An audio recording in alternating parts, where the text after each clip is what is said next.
Sa maraming pamilyang Pilipino, may mga asawang umaalis ng bansa. Bitbit ang pangakong balang araw ay magkakaroon sila ng mas maginhawang buhay.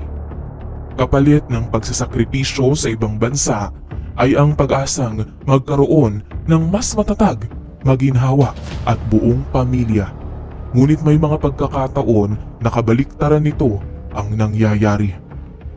Dahil imbis na saya ay dumarating minsan ang pagkawasak, bunga ng pagtataksil at kapusukan. Pebrero taong 2018 nang lumapag ang eroplanong sinasakyan ni Cecil Rosario sa Ninoy Aquino International Airport. Sa loob ng 6 na taon, halos wala siyang ginastos para sa sarili. Mas inuna ang pagpapadala ng pera buwan-buwan sa Batangas para sa matrikula ng anak, pambayad sa upa ng bahay, kuryente, tubig at kaunting hulog sa maliit na lote na inaasam nilang maging sariling tahanan. Sa arrival area ng init ng bansa, ngunit hindi ganoon kainit ang pagsalubong mula sa asawang si Rudy Rosario, 43 anyos, isang tricycle driver sa kanilang baryo. Wala itong dalang pasalubong, ni hindi man lamang umingiti.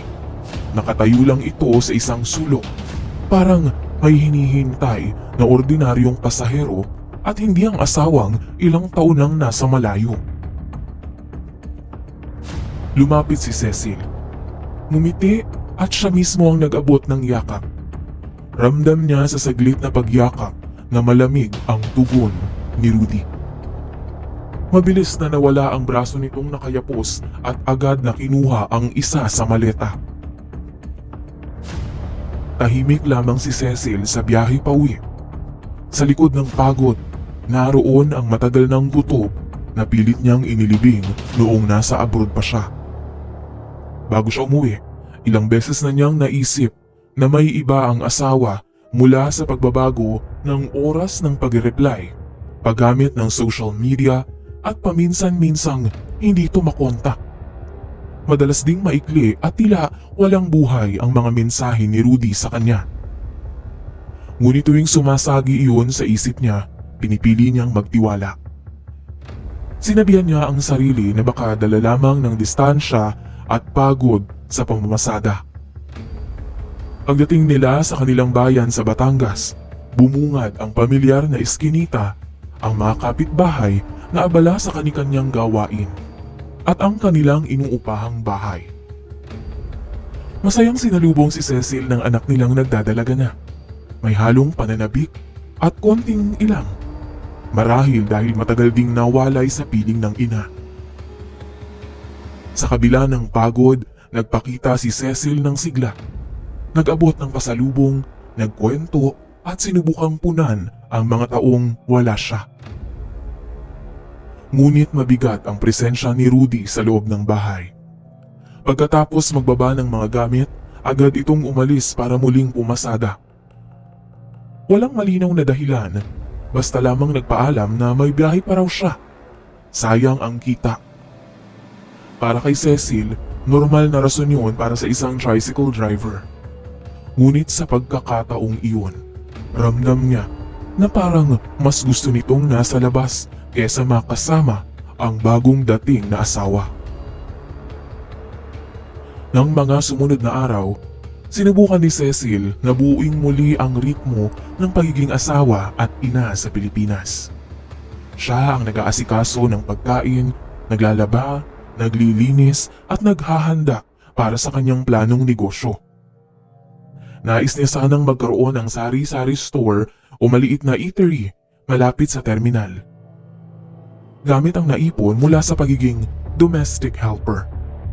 Sa isip niya, kung magiging maayos ang negosyo, hindi na siya mangangailangan pang bumalik sa Hong Kong.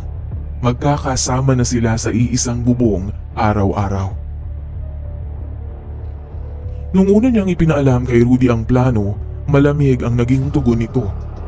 Sa halip na matuwa, agad nitong binanggit na mas mainam pa ring bumalik siya sa abroad dahil mas malaki raw ang kita roon.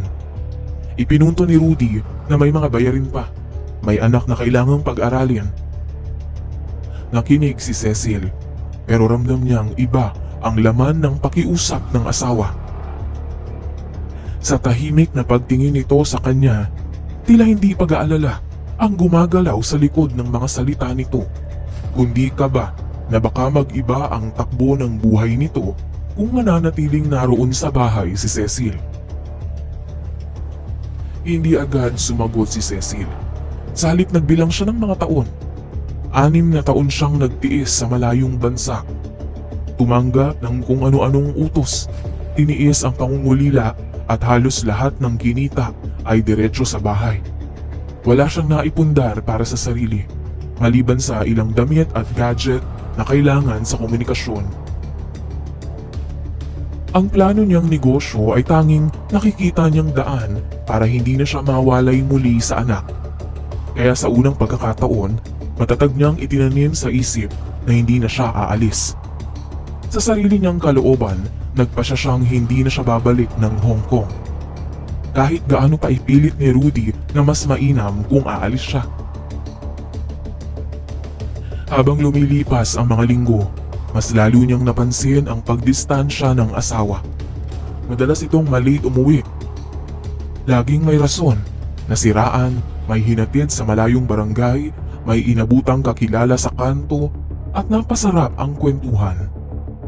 Kapag nasa bahay, hawak madalas ang cellphone. Minsan ay nakatalikod kapag may tinatype o binabasa. Sa kabila ng lahat, nanatiling tahimik at mapagmatsyag si Cecil. Hindi na siya gaya noong mga unang taon ng pagsasama nila na konting hinala pa lang ay sinusundan na ng tanong, tampo at iyak. Sa edad niyang 42, dala niya ang mga leksyong natutunan sa pakikibaka sa ibang bansa. Mas mahalaga ang pruweba kesa haka-haka. Mas mabigat ang katotohanang hawak sa kamay kesa sa hinalang binubuo lamang ng takot. Isang gabi, habang nakahiga sa kama at naririnig pa rin niya ang tunog ng tricycle sa labas. Kahit 10 oras na, pinagmasdan ni Cecil ang kisame at tahimik na nag-isip.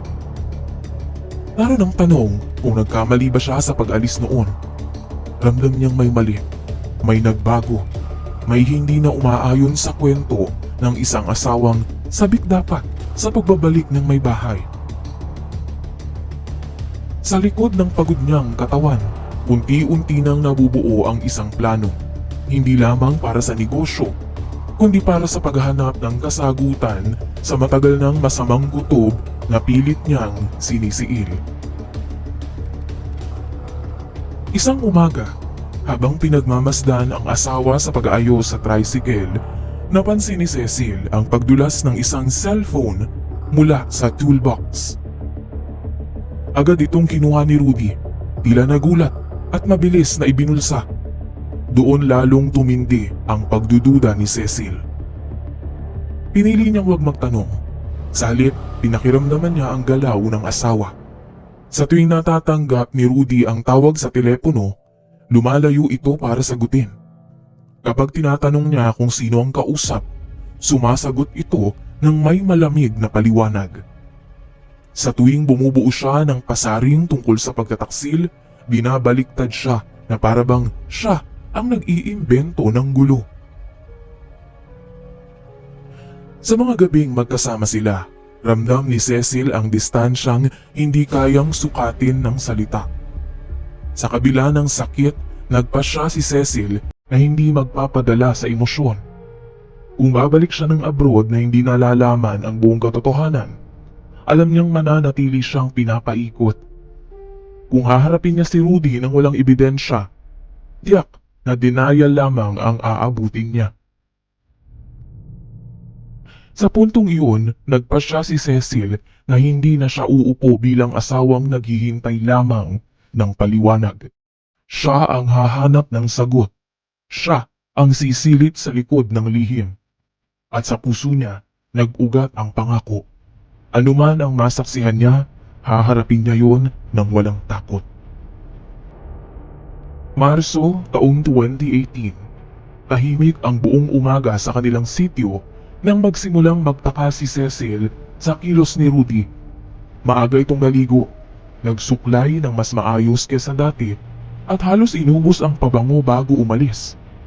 Sanay na siyang nakikita ang mister na pagod at amoy araw dahil sa pamamasada, ngunit iba ang ayos nito ngayon.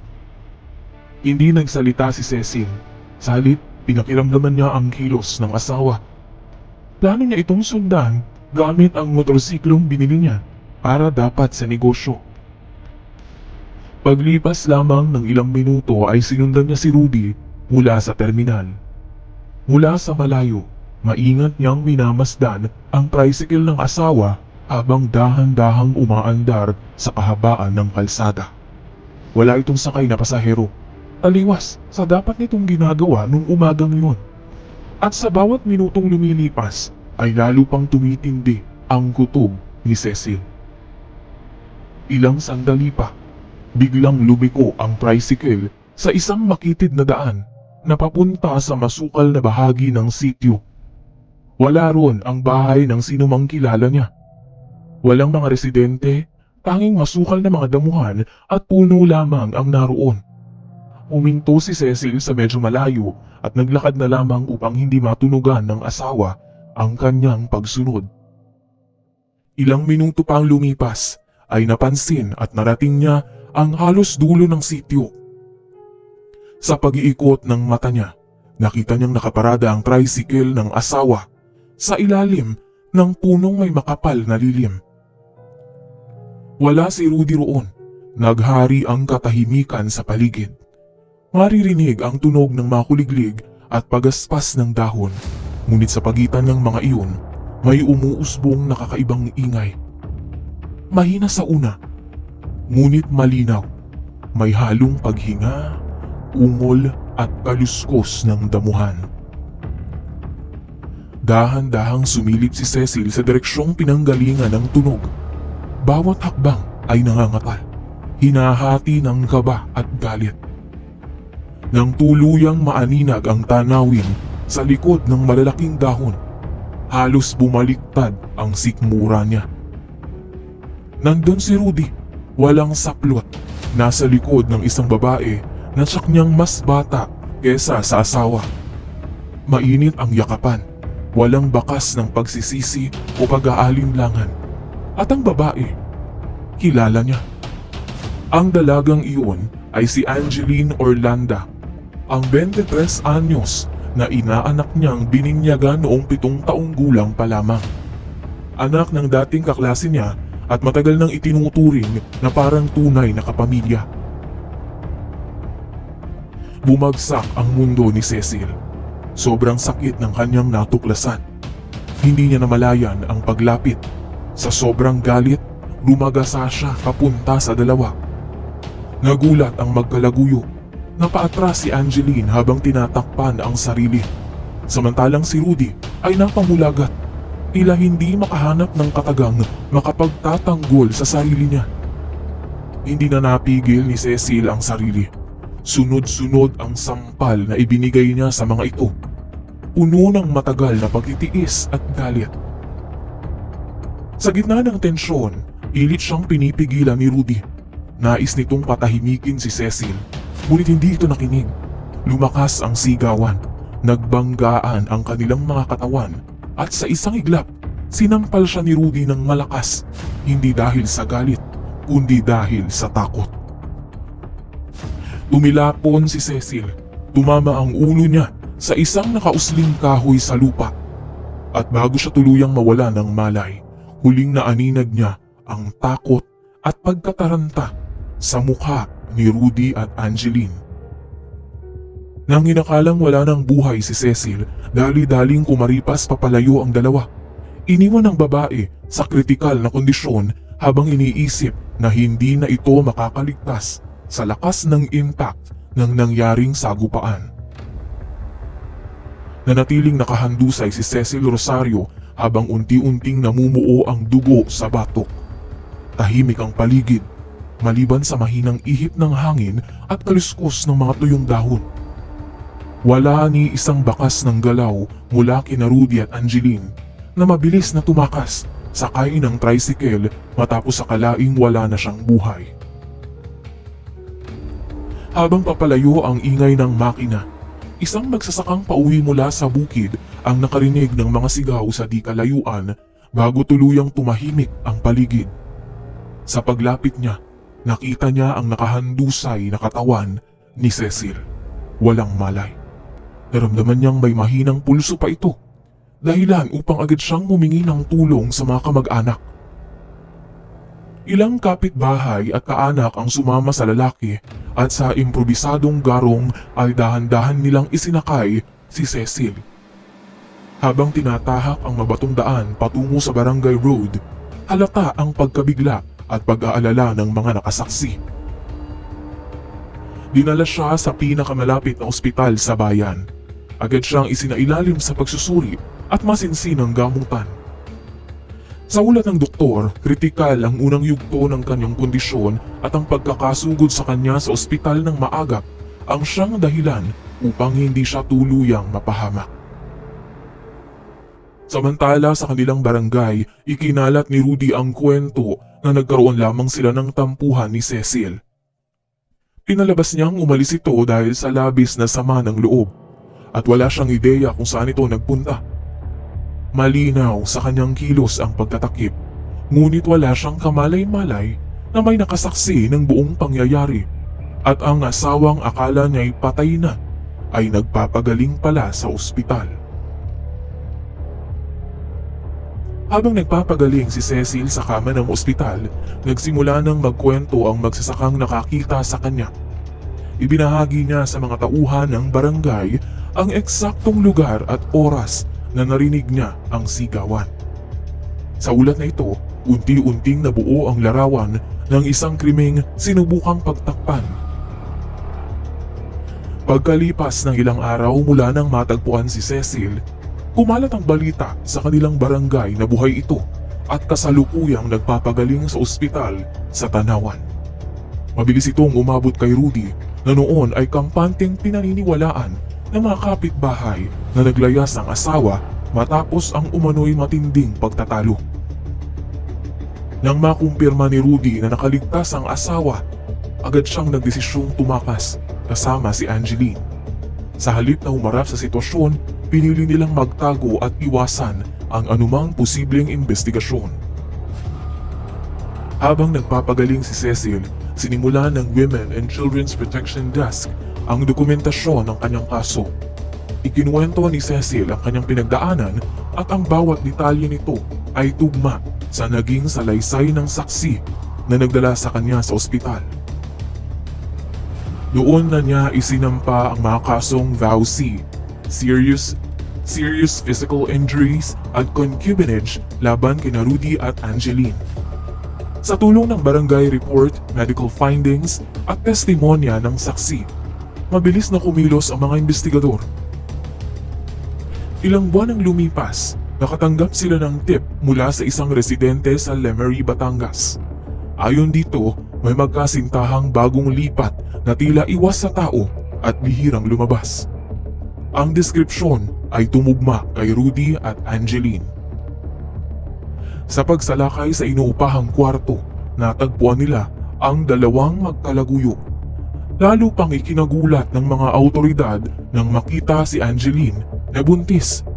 Ipinagpilitan ng dalawa na aksidente lamang ang lahat at walang sinadyang pananakit, ngunit hindi nakapagsalba ang kanilang paliwanag. Masyado nang mabigat ang ebidensya at masyadong malinaw ang mga salaysay ni Cecil para baliktarin ang katotohanan. Pagsapit ng araw ng paglilitis, noong Nobyembre taong 2018, malinaw ang direksyon ng kaso. Nang humarap si Cecil sa hukuman, pahinahon niyang ipinaliwanag ang mga buwan ng pagdududa, ang pagtuklas ng extra cellphone at ang araw na sinundan niya si Rudy hanggang sa lugar na iyon. Ipinakita ng prosekusyon ang mga litrato ng pinangyarihan ng insidente at ang salaysay ng magkakasunod na pangyayari mula sa oras ng pagtugma ng testigo hanggang sa pagkakatagpo sa kanya na wala ng malay. Nailatag ang malinaw na pattern: pagtataksil, pagtatago at pagtatangkang pagtakpan ang krimen sa pamamagitan ng pagpapakalat na naglaya si Cecil. Sa kabilang panig, paulit-ulit na iginiit ni Rudy at Angeline na aksidente ang lahat. Nabanggit nila ang umano'y pagdulas ni Cecil, ngunit hindi nakaalpas ang depensa nila sa mga ebidensyang teknikal at testimonya ng testigo. Nadagdagan pa ang bigat ng kaso nang mapatunayang buntis si Angeline, na lalo pang nagpatingkad sa motibo ng kanilang pagtataksil at pagtatangka nilang pag-alis kay Cecil sa landas nila. Sa uli, naglabas ng hatol ang hukuman, reklusyon temporal na 15 taong pagkakakulong para kay Rudy mula sa kasong VAUC, serious physical injury at concubinage, at 10 taon naman para kay Angeline bilang kabahagi ng krimen.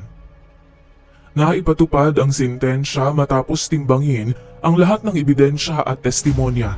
Walang bakas ng pagsisisi sa mukha ng dalawa habang inaakay palabas ng courtroom. Subalit malinaw ang takbo ng hustisya at yon ang pinakamahalaga para kay Cecil. Sa paglabas niya sa korte, dala niya ang papel ng desisyon, magkahalong saya at lungkot. Marami pa ring sugat na kailangang paghilumin. Tuluyan niyang isinara ang kabanata ng kanilang pagsasama. Sa tulong ng naipon sa abroad at sa bagong suporta ng pamilya, nagsimula siyang muli. Mas tahimik, mas maingat at mas matatag kasama ang kanyang anak na dalaga. Sa kanyang muling pagbangon, napatunayan niya na ang pinakamalakas na sandata ng isang asawang nasaktan ay ang manatiling matatag at lumaban para sa hustisya. At sa katahimikang muling bumabalot sa kanyang tahanan, natagpuan ni Cecil ang tunay na anyo ng tagumpay. Ang kalayaan mula sa taong sumira sa kanyang tiwala at ang panibagong simula na siyang magtatakda ng panibagong pahina ng kanyang buhay.